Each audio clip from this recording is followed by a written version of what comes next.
बढ़ते हैं next topic की तरफ, जिसका नाम है क्या, seating arrangement. One of the most important topic for all the exams. तो ये टॉपिक इंपॉर्टेंट क्यों है? क्वेश्चन ये है क्योंकि ये इंपॉर्टेंट इसलिए क्योंकि हम खुद सीटिंग करते हैं। अब सीटिंग कैसे करते हैं वो डिपेंड करता है। सीटिंग का क्वेश्चन जो है वो रो बेस हो सकता है, सर्कुलर पे हो सकता है या रेक्टेंगुलर हो सकता है। मतलब या तो एक लाइन में बैठेंगे या डबल लाइन में। वही मतलब होता है क्या, रो, सिंगल रो या डबल रो। सर्कुलर टेबल पे भी बैठ सकते हैं या रेक्टेंगुलर टेबल पे भी बैठ सकते हैं। तो ऐसे टाइप के क्वेश्चन आपको देखने को मिल सकते हैं एग्जाम में। इनके बेसिस पे दो बड़ी केस बनती है। पहली केस, सेंटर की तरफ चेहरा या अपोजिट टू द सेंटर। अगर टुवर्ड्स द सेंटर रहा तो ये वाला केस बनता है, और अपोजिट टू सेंटर बना तो ये वाला केस बनता है। दोनों में क्या डिफरेंस है? तो देखिए, यहाँ पे जो सेंटर की तरफ सबका चेहरा रहेगा, रेफरेंस के लिए मैंने इस आदमी को देखा है। इस आदमी का लेफ्ट हैंड कौन सा होगा? वही जो आपका लेफ्ट है। इसका राइट कौन सा होगा? जो आपका राइट है। ये होगा particular case for face to the centre. अभी आप बोलोगे सर क्या हमेशा ऐसे ही होगा?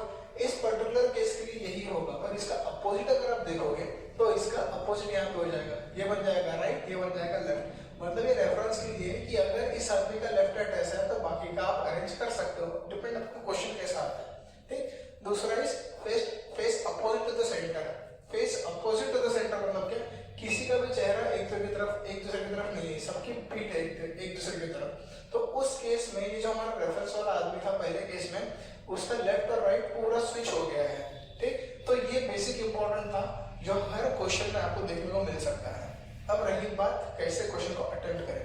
क्वेश्चन के जो स्टेटमेंट्स होते हैं वो दो तरीके के होते हैं, certain statement and uncertain statement. Certain statement का मतलब वो होता है जिसको पढ़ने के बाद एक ही आंसर निकलता है, और अनसर्टेन वो होते हैं जिसमें एक से ज्यादा ऑप्शंस या आंसर बन सकते हैं। तो अपने को अगर क्वेश्चन अटेम्प्ट करना है तो शुरुआत कहाँ से करें?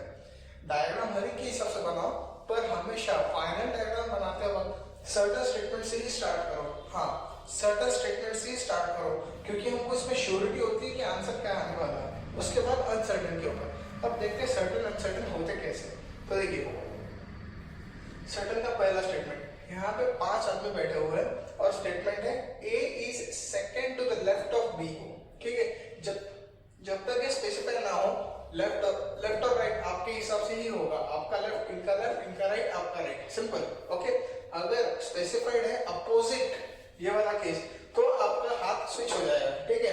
तो यहाँ पे A is second to the left of B। B यहाँ पे बैठा है B के लेफ्ट साइड में। सेकंड क्यों बोला है? क्योंकि B के इमीडिएट पहले जो है, इसको बोलते हैं फर्स्ट प्लेस, इसको बोलते हैं second place to the left, और ये क्या हो जाएगी? Third place to the left. और ये स्पेस क्या हो जाएगी? First right to the B. ठीक है। तो ये था पहला सर्टेन स्टेटमेंट। दूसरा, A is to immediate right of B।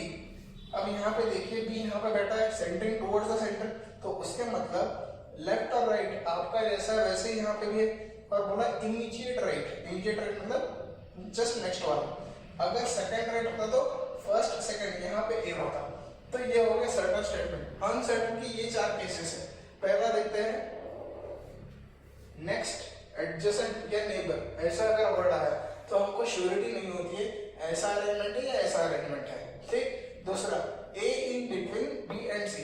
यहाँ पे ये भी एक पॉसिबल है और ये भी एक पॉसिबल है, मतलब हम बता नहीं सकते हैं। तीसरा, ए इज अपोजिट टू बी। ये दोनों चांसेस बन सकते हैं, क्लैरिटी कुछ भी नहीं है। Similarly, A does not sit next to B. ये बात ही क्लियर है यहाँ पे कि इसके इमीडिएट लेफ्ट में या राइट में नहीं है, पर कहीं ना कहीं है। ठीक है। तो ऐसे इन क्वेश्चंस के, इन जनरल स्टेटमेंट के भरोसे में हमको क्वेश्चन अटेम्प्ट करना होता है। बढ़ते हैं क्वेश्चंस की तरफ।